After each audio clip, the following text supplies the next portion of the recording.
E aí, pessoal, prontos para mais um mergulho profundo? Hoje a gente vai explorar o significado da igreja. E lá vem! Mas calma, calma, não estou falando de tijolos de vitrais, tá? A gente recebeu uns textos, sabe, bem instigantes, sobre o real sentido da igreja. Aí adianto, a coisa vai bem além do que a gente imagina. É isso aí! Vamos desvendar os mistérios por trás dessa palavrinha, né? Uma palavra tão comum, mas que, olha, guarda uma história rica e complexa. Você já parou pra pensar, hein? De onde vem a palavra igreja? De onde? Prepare-se para uma surpresa! Eu adoro quando a gente descobre a origem das palavras. Me conta de onde vem essa palavrinha. A palavra igreja vem do grego eclesia, que significava uma reunião de cidadãos. Mas, e aqui vem o detalhe importante. Uau! Não era qualquer reunião. Era um grupo convocado, sabe, para um propósito específico. Algo assim maior do que si mesmos. Tipo quando os amigos se juntam para assistir um jogo de futebol. Boa analogia. Mas nesse caso, imagine algo ainda mais grandioso. Pense nos israelitas no deserto, unidos por um chamado divino, buscando uma nova terra prometida. Os primeiros cristãos usaram essa palavra eclesia para descrever uma comunidade transformada pela fé que se destacava do mundo ao seu redor. Então a igreja não é sobre um prédio ou uma instituição. Exatamente. O texto que a gente recebeu é bem claro nesse ponto. Ele diz: a palavra igreja, por extensão de sentido, designa uma reunião de pessoas, sem estar necessariamente associada a uma edificação, ou uma instituição, ou a um corpo de regras, normas e preceitos elaborados por homens. Nossa, essa frase é poderosa, quer dizer que a igreja pode se manifestar em qualquer lugar, desde que haja pessoas unidas pela fé. Isso mesmo. E o mais interessante é que, na Bíblia, a palavra igreja é usada para se referir a grupos específicos de cristãos, não a toda a comunidade de uma vez. Sabe por quê? Não, por quê? Porque desde o início, diferentes interpretações e ideias surgiram dentro do cristianismo e isso levou à formação de várias comunidades. Então, desde o comecinho já existia essa diversidade de pensamento. Sim.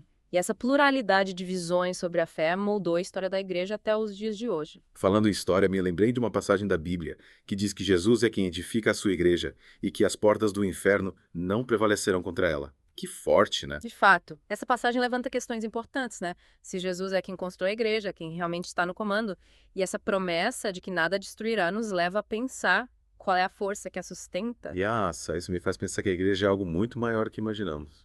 E para finalizar essa primeira parte, que tal a gente ler um trechinho do texto? Ele resume bem a ideia central que a gente explorou até aqui. Nada a ver. A igreja verdadeira é adenominacional, sem adjetivos, sem uma vontade humana própria, pois o cabeça, isto é, o centro de decisões nela, é Cristo. E o texto termina com a frase: Solos Christus. Enfin, sur l'éducation, Essa frase final é de arrepiar. Então, o que realmente define a igreja é a centralidade em Cristo. Acho que sim, né? Mas essa é uma pergunta que fica para você, nosso ouvinte. O que te faz sentir parte de algo maior? De uma comunidade que transcende as estruturas e se concentra em Cristo? É isso aí, pessoal. Reflitam sobre essa pergunta e voltem para a segunda parte do nosso mergulho. Isso aí. E aí, pessoal, de volta para a segunda parte do nosso mergulho profundo sobre a igreja. Na primeira parte, a gente desvendou a origem da palavra igreja, o significado no contexto bíblico, e como ela vai muito além de prédios e denominações, né? Isso aí.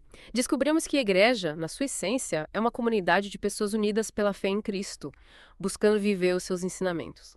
Mas, me conta uma coisa, essa comunidade sempre foi harmônica. O texto menciona algumas divergências de pensamento que rolaram ao longo da história, né? Sim, a história da igreja é marcada por diferentes, interpretações da fé, o que às vezes gerou conflitos e até divisões dentro da própria comunidade. E como essas divergências impactaram a igreja? De várias maneiras. O texto menciona, por exemplo, a influência do helenismo. E trouxe novos elementos filosóficos para o cristianismo, né? Gerando debates e diferentes correntes de pensamento. E como a igreja lidou com essas diferentes perspectivas? Nem sempre de forma pacífica, infelizmente. O texto menciona o surgimento de heresias, que eram interpretações da fé consideradas divergentes da doutrina oficial da igreja. Heresia. Que palavra forte. Explica melhor o que isso significa. Basicamente, heresia se refere a uma doutrina ou crença que, digamos, se desvia da interpretação considerada correta pela igreja em determinado momento histórico. Então, o que era considerado heresia em um período podia ser aceito em outro. Exatamente. A história da igreja mostra como a compreensão da fé foi se transformando ao longo do tempo, né? E o que era considerado heresia em um contexto pode ter sido incorporado à doutrina oficial posteriormente. Nossa, que interessante. Isso mostra que a igreja não é um bloco tipo monolítico, né? Ela está em constante movimento, aprendizado e transformação. Com certeza. E essa capacidade de se adaptar e se renovar é essencial para a igreja continuar relevante e conectada com as pessoas em cada época. Mas, voltando à questão das divergências, será que essa pluralidade de visões não enfraquece a igreja? Pelo contrário, eu diria, a diversidade de pensamentos e interpretações pode enriquecer a igreja, desde que haja respeito e diálogo entre as diferentes perspectivas. É como um quebra-cabeça, né? Cada peça, com sua forma única, contribui para a beleza do conjunto. Perfeito. A igreja precisa ser um espaço de acolhimento, onde as pessoas se sintam livres para expressar, sabe, suas dúvidas, questionamentos e diferentes pontos de vista. Mas como garantir que essa liberdade não leve a uma fragmentação da igreja, a uma perda de unidade? Aí entra um ponto fundamental que o texto destaca: a centralidade em Cristo. Lembra que o texto diz: a igreja verdadeira é a denominacional, sem adjetivos, sem uma vontade humana própria, pois o cabeça, isto é, o centro de decisões nela é Cristo. Exatamente. É Cristo quem une a igreja, independentemente das diferenças, de interpretação das estruturas organizacionais. Então a unidade da igreja não está baseada em dogmas ou regras, mas sim no amor a Cristo e no compromisso com seus ensinamentos. Isso mesmo. É como se Cristo fosse o Sol e a igreja, os planetas que giram ao seu redor. Cada um com sua órbita e características próprias, mas todos unidos pela força gravitacional do Sol. Que analogia incrível. Mas me diz uma coisa, qual é o papel dessa igreja? Unida em Cristo, num... Essa é uma pergunta fundamental. O texto nos dá uma pista. Vós sois sal da terra, vós sois a luz do mundo. Que bonito. Mas o que significa ser sal da terra e luz do mundo na prática? Ser sal da terra significa ser um agente de transformação na sociedade, combatendo a injustiça, a corrupção e todas as formas de mal que ameaçam a vida em comunidade. E ser luz do mundo significa iluminar as trevas, trazer esperança e mostrar o caminho para Deus. Exatamente. É através das nossas ações, do nosso testemunho de vida, do nosso amor ao próximo, que a gente pode fazer a diferença no mundo e mostrar o amor de Cristo em ação. Mas como a gente pode fazer isso no dia a dia? Como a igreja pode se tornar sal da terra e luz do mundo em um mundo tão complexo e cheio de desafios? Essa é uma ótima pergunta que a gente vai explorar na próxima parte do nosso mergulho. Então fiquem ligados, pessoal. A gente volta já para a última parte da nossa conversa sobre o verdadeiro significado da igreja. E chegamos à parte final do nosso mergulho profundo sobre a igreja. Nas últimas duas partes, a gente explorou tanta coisa, né? A origem da palavra, o significado no contexto bíblico, a diversidade de interpretações ao longo da história, e a missão da igreja de ser sal da terra e luz do mundo. Explica ponto. Agora a gente quer te convidar a pensar sobre o que tudo isso significa para você na sua experiência pessoal. Afinal, a igreja não é só um conceito abstrato, né? Mas uma realidade que se manifesta na vida das pessoas. É verdade. Mas, antes de mergulharmos nessa reflexão, queria retomar aquele trecho do texto que me chamou a atenção, sabe? A igreja verdadeira é adenominacional, sem adjetivos, sem uma vontade humana própria. Pois o cabeça, isto é, o centro de decisões nela é Cristo. Essa frase é poderosa, né? Ela nos lembra que a verdadeira igreja vai além de, rótulos, estruturas ou denominações específicas. O que realmente importa é a centralidade em Cristo. E essa centralidade em Cristo, né, nos liberta para viver a fé de forma autêntica, sem ficarmos presos a dogmas ou regras que nos afastam da essência do Evangelho. Exatamente. A gente precisa se lembrar que a fé cristã é baseada em um relacionamento com Cristo e não em, um conjunto de normas e obrigações. E como a gente pode cultivar esse relacionamento com Cristo dentro da igreja? O texto menciona algo sobre, sermos loucos e doentes que estão sendo tratados pela misericórdia e pela graça da... É verdade. Essa frase, ela nos coloca em nosso devido lugar, né? A igreja não é um clube de pessoas perfeitas, mas um hospital para almas feridas, buscando cura e restauração em Cristo. Então a igreja precisa ser um espaço de acolhimento, onde as pessoas se sintam livres para serem elas mesmas, com suas fragilidades e imperfeições. Com certeza. É na vulnerabilidade, na autenticidade que a gente experimenta a verdadeira comunhão e o amor incondicional que Cristo nos oferece. Mas e a missão da igreja no mundo?